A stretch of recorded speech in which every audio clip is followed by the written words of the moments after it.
To those who are on our replay, we're really excited to have this Intro to Teaching in Thailand webinar with both with recruiters and teachers who have taught in Thailand before or currently teaching in Thailand. And we're going to be answering questions about not just like what are the jobs out there and the teaching requirements, but also hopefully inspiring you to move to Thailand through some of our stories and why we chose to move to Thailand versus another country to live.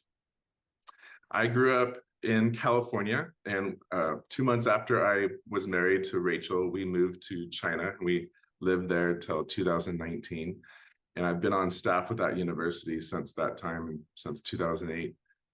And I've been helping teachers go and move to China and work at this amazing university. And about 350 teachers we've helped move to China and to work there. And it's been an amazing experience. I'm doing that now remotely in Thailand. So this is a compilation of videos and pictures of my last 9 months in Thailand.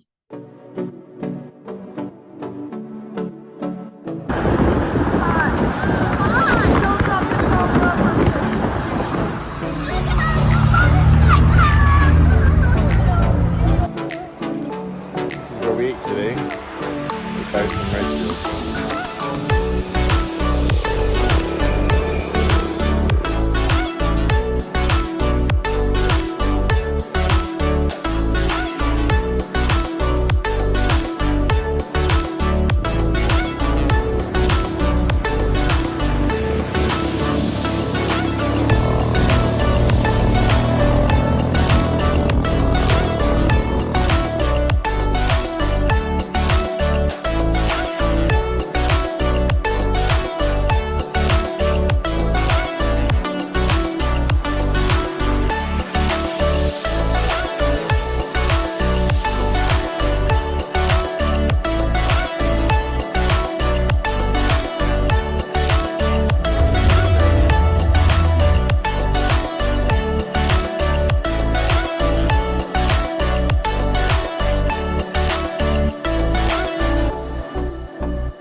All right, Erin, let's try the food you made.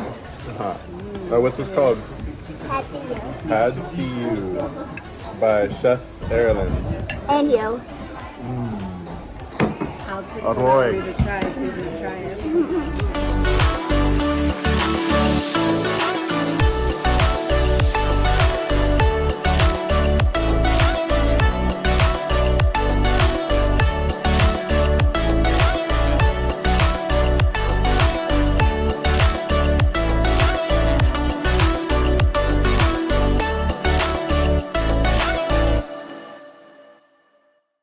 Okay, we also have another video from Teacher Jeanette.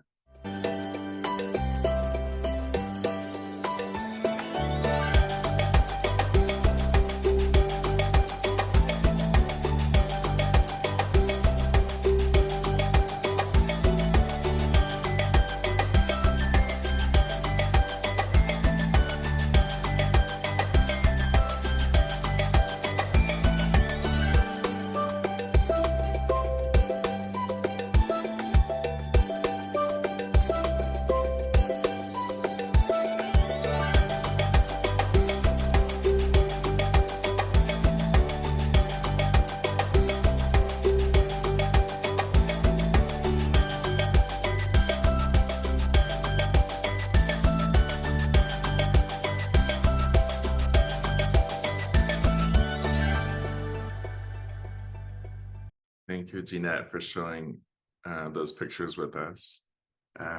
Looks like I'm looking at the poll right now, and we got some answers. So I appreciate you guys filling out the poll.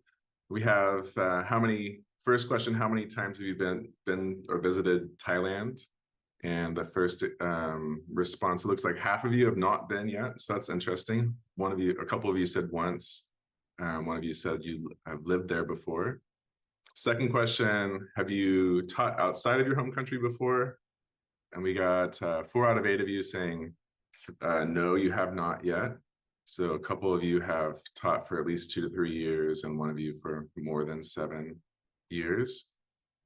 Then we have, what are some of your favorite things about Thailand? And everyone pretty much agrees these are amazing things. We all agree that the low cost of living is really important, but most of you agreed the food, the people, the weather, the beaches, the mountains, the job opportunities. My kids actually really like the warm water pools, so that was only half of you said that. And question 4, we'll go into it during the Q&A. What are some things you want to know about teaching in Thailand? Question 5, living in Thailand. Question 6, when do you see yourself going to Thailand? So I'll go ahead and close that poll in a couple minutes if you haven't filled it out yet.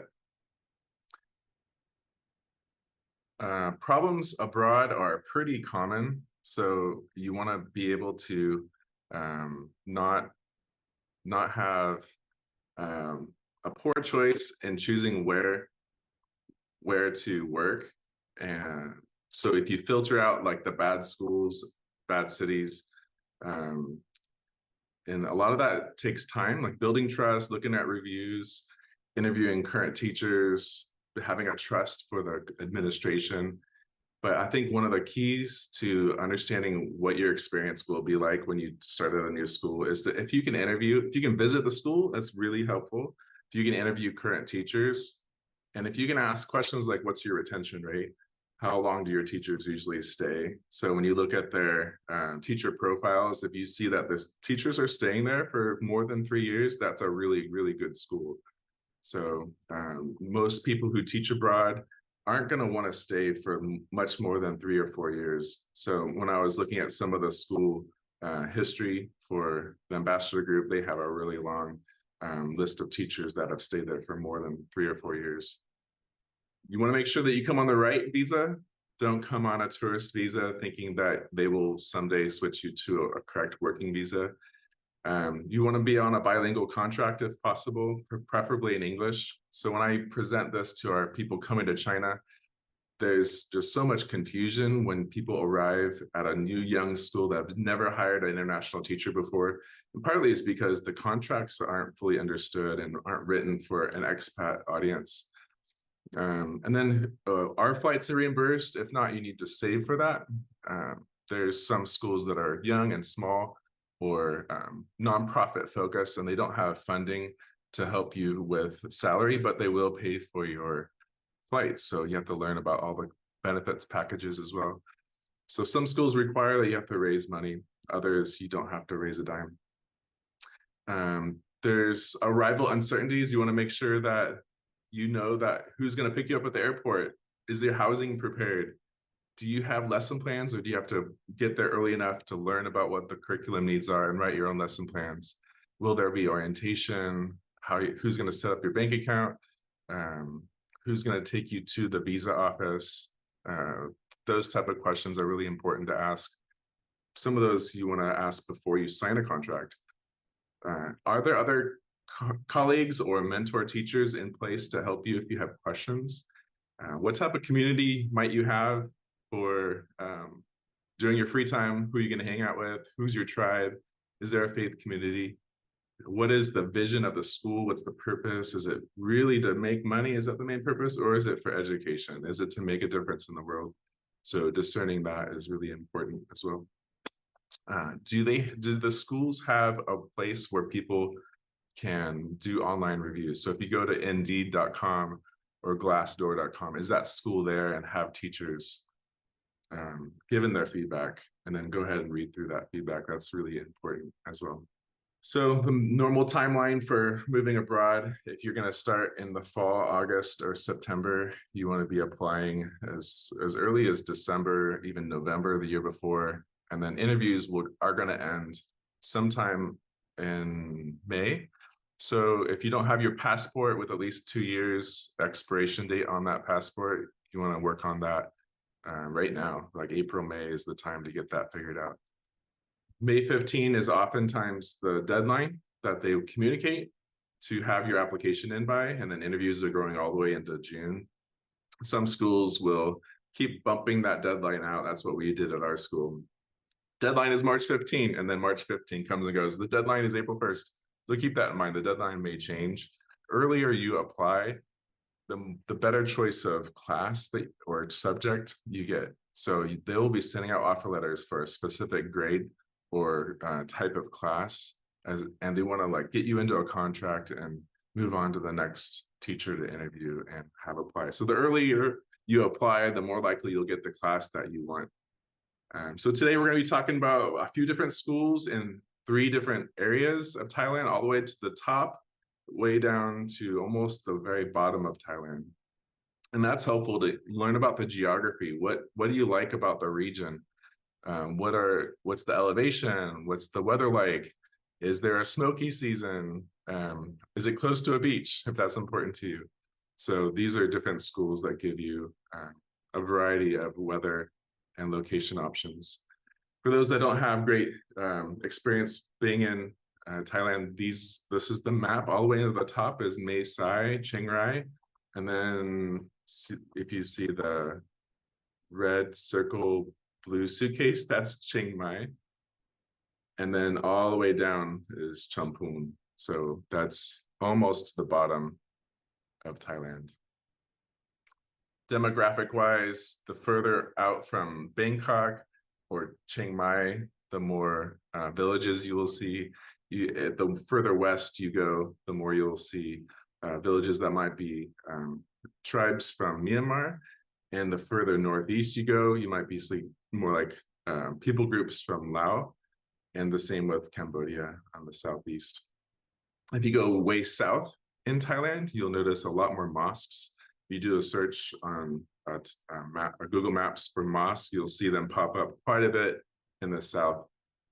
As Malaysians have intermixed with Thai, you'll see a lot more mosques down there.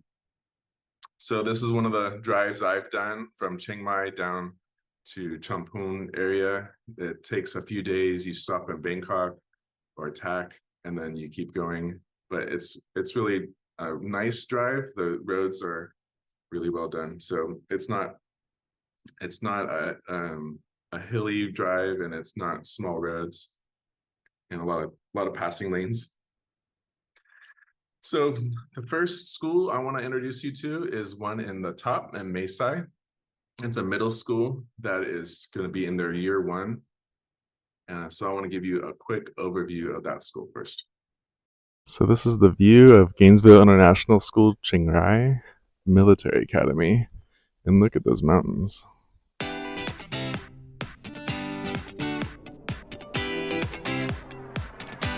And the school property is not in use right now. He used to work alongside the king. King Ramana.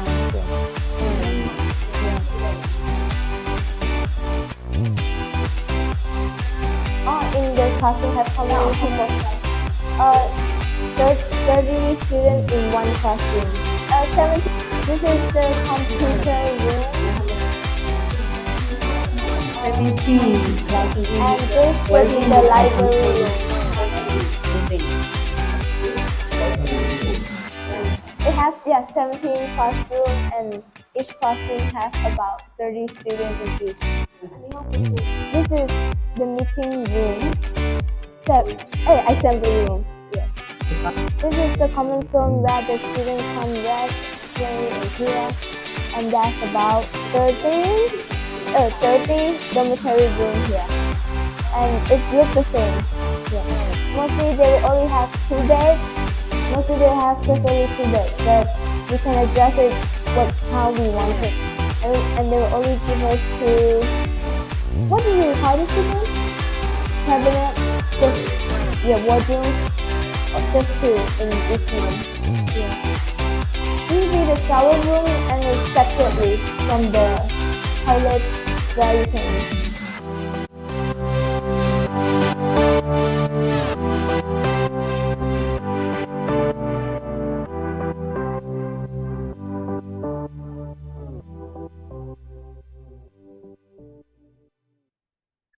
So these are the 9 types of schools. You've already read through these, so it's helpful to know these are mostly only schools that you'll find at a big city like Chiang Mai or Bangkok. And then the 4 types of schools that if you want to break them out into types of schools. Next to me is a British school, and I contacted them and they replied for substitute teaching. You can work 2,000 to 2,500 baht per day. So if you worked every day, you make say 10,000 baht a week, 40,000 baht per month, on up to a little bit more. Grace International School is a fundraising school where you have to raise funds to teach there. They provide airfare, lunches, and free tuition for up to 3 of your children. The school it's a Christian school, and they integrate Bible into every classroom. So for the academic year coming up, these are the positions that they're looking for: English teachers, a Bible teacher, math teacher, PE, science, social studies, TESL, and on the operations side, they're looking for a home and distance education director, superintendent, sports medical provider. So for our international staff at Grace International School, these are the types of things they provide: a legal work permit or visa, lunch, health insurance, round trip plane tickets, and tuition for up to 3 dependents. And then Karen, I'll have you speak about Unity Concord International School and the Ambassador Group. I was able to visit their site and meet some of their staff in the HR department and meet the founder. I really enjoyed my time there and the quality of the facilities, as well as the vision of the founder. So I'm really excited to promote their group of schools. So this is Ajon Apon, and this is a little bit about their school. I'm going to let Karen take over the screen, and she can talk about the whole group of schools that they have. So here's the little video. They have Unity Concord International School. They have Americana Chinese International School. They have their Ambassador Bilingual School, the Ambassador Bilingual Academy, the British Concordance International School, and the Chiang Mai Educational Center. So I'm going to go ahead and stop my share. And Karen, would you be willing to share for about 5 minutes about your schools and the type of teachers that you're looking for? Yeah, sure. So, yeah, my name is Karen. Like I said before, I've been living and working in Chiang Mai for the last 16 years. I started as a teacher in kindergarten, and then I've been doing different roles such as admissions, HR, and recruitment is my current position. So we have a group called the Ambassador Education Group, where we have 5 schools and 1 language center. So the first school that you mentioned is Unity Concord International School. That's the biggest of our schools within our group. We have about 1,200 students currently. We are an American international school, so we follow the American curriculum, and we have WASC accreditation. So we are currently looking for teachers for the new academic school year starting on the 30th of July. So the type of teachers that we like to recruit for Unity is ideally American nationals with at least 2 to 3 years of teaching experience. And because we are an international school, we prefer our teachers to be certified teachers from their home countries. Okay. So we'll have a And Q&A then we have in a little bit, but if can you share initially what is your kind of timeline for people to apply and be interviewed if they're not in Thailand? Well, because of the fact that we've got 6 schools within our group, some of our schools run on the international calendar, which would be July until June, and the bilingual schools run on the Thai calendar, which would be May through to March. So really, we do recruit almost all year round. Also because all of our schools are growing and developing. So if we get to a point where our classrooms fill up, we then split the groups into 2 or 3 separate classrooms. So we do really kind of hire all year round. But the main hiring times, I would say, is probably around sort of December to January time for the bilingual schools, and around sort of April to May time for the international schools. Okay, that makes sense. And then when does the school year start for the international schools? Is it similar to America? Similar, yes, but we start on the 30th of July. We have a 2-week intake period where we would be doing training with our teachers, helping them to sort their visa and work permits, all of those kind of things, and then just a general introduction to the school and orientation for our new teachers. Okay. Do most of the teachers stay in a hotel the first few weeks and then they find an apartment on their own, or do you have something set up for them in advance? How does that work for housing? For housing, we offer a 5,000 baht monthly housing allowance for our international schools. Okay. But for the bilingual schools, we don't offer a housing benefit. And usually our teachers would find their own accommodation. Right. I usually help our teachers to recommend certain housing emails that they can follow up with, or Facebook groups for different housing within Chiang Mai. What type of visa would they come on initially if they say came from the US and they want to work at your school? Would they come, is it normal to come on a tourist visa and then switch over? Or how does that work? Yeah, it would really depend on the applicant and their country of origin, and whether they have all of their correct paperwork.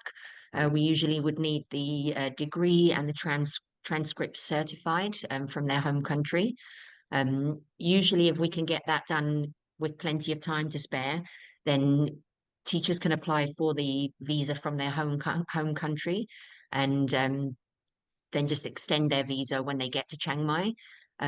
But we find that it's actually usually easier for teachers to come in on a tourist visa. And then we basically create the letters that they will need from the school to send to the MOE. And they usually go to Laos to apply for their visa, their non-B Okay. visa. Okay. That's good. So minimum requirements, a bachelor's degree, native English speaker, and then you want to have some sort of a degree background in education or child development.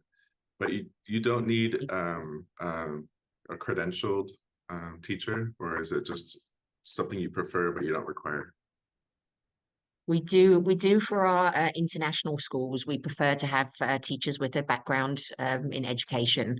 Okay. But for the bilingual schools, it's a little bit different.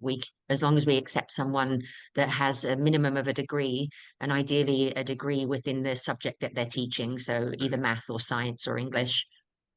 And then I saw this on your website for the Americana International Chinese International School, a need for homeroom teacher, high school science teacher, art, music. Do you have a list like this for all of your schools? What are the openings that I could share later? Yeah, yes, I can send that to you later. But we all of our schools are on the Ambassador Education Group website. Uh-huh. Um, you can click the school logo for each different school to find out more information. And every web page has the careers page, which will list all of the vacancies within each school Okay, within Ambassador Education Group. great. That's really helpful. And then I was learning more about your pay scale, and depending on their experience as well as their degree or credentialing, they'll have a different pay scale. Is that right? Yeah, that's correct. So we base it based off your experience. So how many years you've been teaching already. Also based on your education. So if you've got, for example, an education, sorry, a degree in education, you would have a higher salary than someone that just has a regular degree, not in an education. That's good. That's really helpful. That's really honoring to their background and the amount of effort and money they put into their education. I've worked for other schools that don't offer that pay scale system, and I think this is a good system. I appreciate it. Well, thank Yeah, you I so agree. much, It's definitely good Karen. to have the pay scale. Yeah, thank you so much, No, Karen, no for your problem. time. And if you want to leave your contact info in the chat, people can follow up with you, or they can contact me and I'll forward them to you. Okay, no problem. Well, good luck with your research, everyone. The next school that I'll talk about is in Chumphon in southern Thailand. It's called Legacy of Grace.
So the Legacy of Grace School is started by a family. I spoke to the husband and wife yesterday and a couple weeks ago when I was down in that area, and they have a need for more schools in their region, and so they started the school, and they're using an American curriculum, accelerated Christian education, as well as other material from Sweden, and they're looking for teachers that have a bachelor's degree, and they're really in need of their largest class, which is kindergarten. They have two locations. One's more in a remote part of Chumphon, and the one's in the downtown area. So the first school that I showed you is in the downtown area. The other one is called Little Lamb School. Some of you might need a TEFL certificate. So we've been using them, my TEFL, for 8 years, and they always have some sort of like a 33 to 50% off special. So you can always go to our website, academicsinAsia.com, and learn more about the TEFL certificate. If you don't have one yet, it's usually only required for those that don't have 2 years or more teaching experience or don't have a background in education in their college degree. Most of the teachers are going to be coming middle of August. As we heard from Karen, they are hoping teachers to come earlier in July for their school starting the end of July. You can look at other job openings at our website. If you go to academicsinasia.com/job-board, you can look at all the different jobs that we'll be listing there. And some of you may want to do some culture pre-field training. So I can tell you more about that as well on a one-on-one call. But the main idea is you go to a classroom environment, and for 2 to 3 weeks, you're learning about the importance of language acquisition, understanding your culture, going in with a servant heart, how to get along with other expats, really how to thrive cross-culturally. A lot of it is talking about building up your emotional intelligence, your cultural intelligence, your fortitude, your grit, and also having the community to process culture shock. And they have a mentor that will call you every month for 9 months after that training. So here's our Q&A. I'm gonna make the screen not so big so we can interact a little bit more. But these are some of the questions that I was thinking about before our webinar, but I'm also gonna have Jeanette read some of your questions that you filled out in the poll. And if you have any more questions, go ahead and type into the chat. So the first question is, what is it like teaching Thai, Burmese, or Chinese students? Is there a difference? And Jeanette's teaching closer to the Burmese border, so I'd love for her to share about that. Yeah. So Oops. teaching Asian students, or this is my first experience with Asians. I've taught mostly in Latin America, mostly in Brazil and Venezuela, a little bit of the US. So, and my last experience was in Barcelona, Spain. So it was a shock because they're super very respectful. Teachers are very honored, and parents feel like honored that you come as a foreigner all the way here to teach their children. They are good listeners. They are, I don't like the word obedient, but let's use it here. Like they're very good following instructions, and they know what they want. They study a lot. Usually you would have to stop the class and tell them, boys and girls, it's time for you to go and play. And yeah, Burmese students are a little bit different culture, still very, very polite. Thai are incredible. And there's a lot of Chinese descendants, and they're mostly very, very good people. Parents are very helpful, and they like to participate. That's great. So, Christina, could you answer the question, how safe and friendly is it in Thailand? If you want to talk about that. I find it pretty very friendly and very safe, except for I lived in Chiang Mai, and the traffic sometimes was challenging. You do get to learn probably the most convenient way method of transportation is motorcycle, and it does get it can be a little bit stressful, but you get used to it, and you know, you need to wear a helmet and take safety precautions, and it's something that took me some time to get used to, but I really enjoyed the convenience of riding around on a motorcycle, and I felt safe most of the time.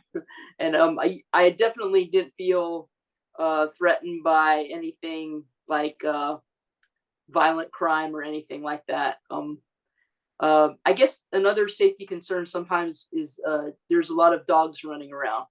But you know, these are, and anywhere you go, you're going to have some safety challenges. So if you just use some common sense, I think it's not something that safety is not something that I thought about much. I felt pretty safe while I was in Thailand.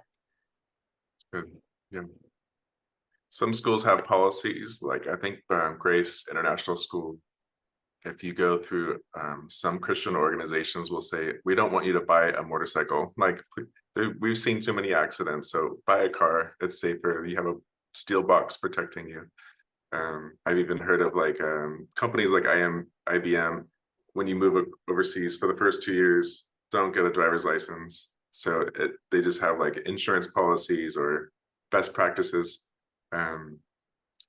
But I've been to the hospital once for a gardening accident, and I look around and there's like 2 or 3 people with like road burn, and I had my toe all bloody from hitting it with a shovel, but everyone else, they were in a bicycle accident. It's slippery, or there's people weaving in and out, and there's also, if you have alcohol involved, there's going to be accidents as well.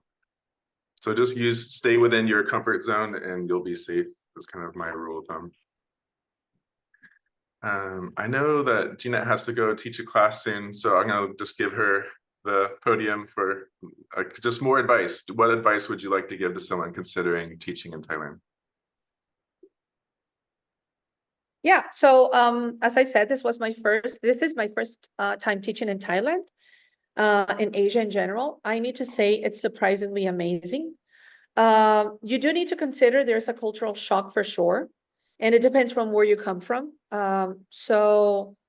When I mean the cultural shock, it would mean more the language. There's a very, very big language barrier, especially because I'm here like in the middle of Masai. Maybe if you go to Bangkok or a bigger city, even Chiang Mai, there's a big international expats community, but not here where I am. But the Thai people are so amazing, so friendly. They just make you feel at home, and they want you to be here. They're very honored, as I said, as teachers. And I would recommend to, like Aaron said, like pay attention to the reviews, talk to other teachers. If there's a high turnover, go with your red flags. No, it's a no. Teachers are not staying at least for a year. They're changing like every year. That's definitely, be careful with that. I think another recommendation would be just asking yourself if this is your first time. I know that it's like almost like 50% of the group that has never taught in Asia. Thailand is like a very good place to start, I would say. I don't have any other experience, but yes, it's a definitely yes for me. Just try it out. I think there's a lot of things going on Asia, and you learn so many amazing things from the people here that you can, even if it doesn't work, just go back, but at least you try it out. So yeah, that's my recommendation for sure. Yeah, thank you so much. I appreciate you jumping on and giving advice. And if you want to get in touch with Jeanette afterwards, let me know and I'll get you connected to her. Thanks. Have a good class. Thank you. Nice meeting you, everyone. Bye. And Christina, feel free to share about whatever you feel like you would want to hear before moving to Thailand. You can even go back to like, why did you decide to move to Thailand, and why do you recommend it? Why are you thinking about going back to Thailand versus other countries going forward? Okay, sure. I sent you 3 pictures. I taught in China for on and off for 20 years. And I came to a point where I really needed a change. And I formerly taught at CIAS in China, and we had quite a long vacation in the winter. And the air got quite bad in China. So I began to visit Thailand during my winter vacations, specifically Chiang Mai. And I really fell in love with it during those vacations. And I began to plan to move to Thailand. So I was at CIAS from 2015 to 2018. Then I moved to Thailand, and I was there from 2018 to 2020. And yes, I just really enjoyed Thailand, the culture, the people. I don't like cold weather, and you'll rarely never be cold in Thailand. I really liked the energy of Chiang Mai, the city where I lived. It's sort of, Chiang Mai is, if you have any interest in international missions, Chiang Mai is sort of the headquarters for missions in all of Asia. And 400, I've heard numbers of from 400 to 600 different missionary agencies have their headquarters in Chiang Mai. And as far as finding fellowship, you can find, there's Christians there that believe, in all kinds of streams of Christianity. So it's, you can find fellowship there, and there's, and if you're interested in some aspect of missions that isn't necessarily, one-on-one, or not one on some type of evangelism or preaching, if that's not your thing, if you're more into some ministry of helps, there's lots of organizations there that, you can get involved with one way or another. And for example, there's publishing that goes on there. So Chiang Mai, it's just a very vibrant city. It's got a lot of creature comforts too. You can find all kinds of international food there. There's Israeli food, Middle Eastern food, Indian food, and then of course there's all the great Thai food. Yeah, it's a very unique place, and I really enjoyed my visits there. I enjoyed teaching there. I taught at 2 of the schools that were mentioned by Karen in the ambassador group. I taught at Unity Concord and Americana Chinese, and I had overall a positive experience at both of those schools. Even though when I taught at Americana Chinese, it was actually its first year. So even with all the bumps and growing pains of a first year school, I had a great time there. And yeah, and so I'm actually also trying to apply back to those schools, and I'm trying to return to Thailand. I miss the people. I was learning the language when I was there, and I've not had hardly any chances to speak Thai while in the U.S., but I've gotten to I've been listening to Thai, and there's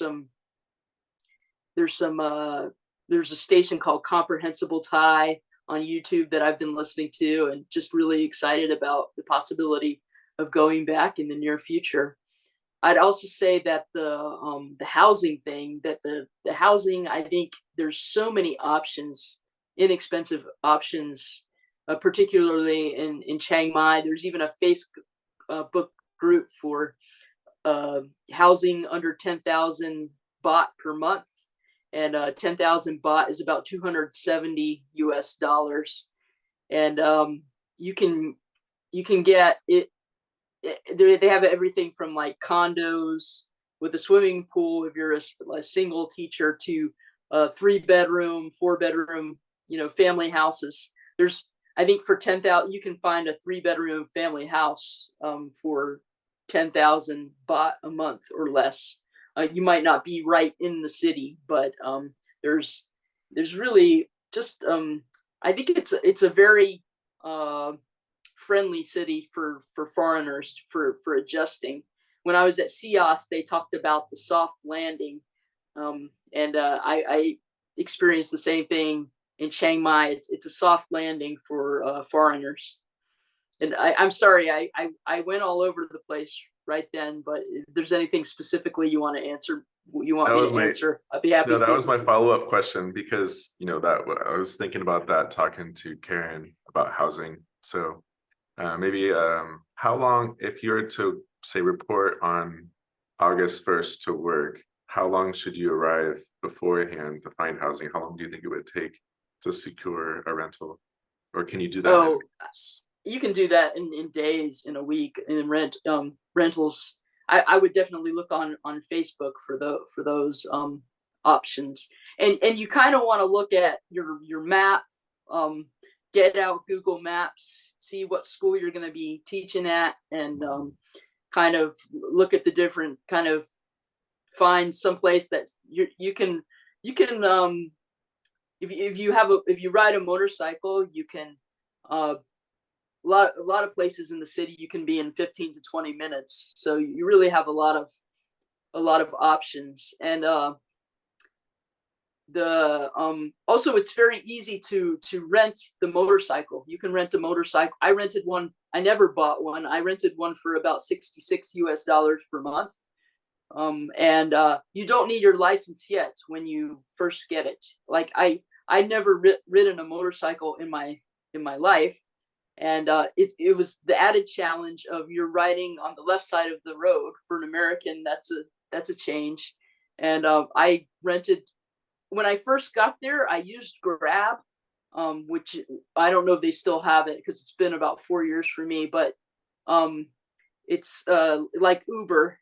And I used so much money doing that. I finally broke down and rented the motorcycle. I rented it for about 2 months, got used to it, and then went down to the Thai DMV and got my motorcycle license. So it's pretty easy. Yeah, that's good. You can do Grab car. It's like Uber. There's also 3 other apps now. There's like 4 apps now for getting a car, but Grab's the most advanced, a little bit more expensive. You can also do Grab motorcycle, so you can just jump behind a motorcycle driver and go for it. So that requires a lot of trust. Sometimes they come with an extra helmet, but one time they didn't. So I'm like, I posted on the comments for that Grab guy, I'm like, I'm giving you a 1 star. You should offer a motorcycle helmet. So yeah. So transportation is so much easier. Christina and I were in China, 15 years ago, and to hail a taxi in another country without knowing the language is just way too much effort. So we really appreciate the Uber apps that are now in Asia. Well, Christina, I'm sure you'd be available to answer questions offline to people that want to follow up with you and your experience. So if you want to go through me to get in touch with Christina, is that okay? If people have a question, they can go through me. Yeah, that's fine.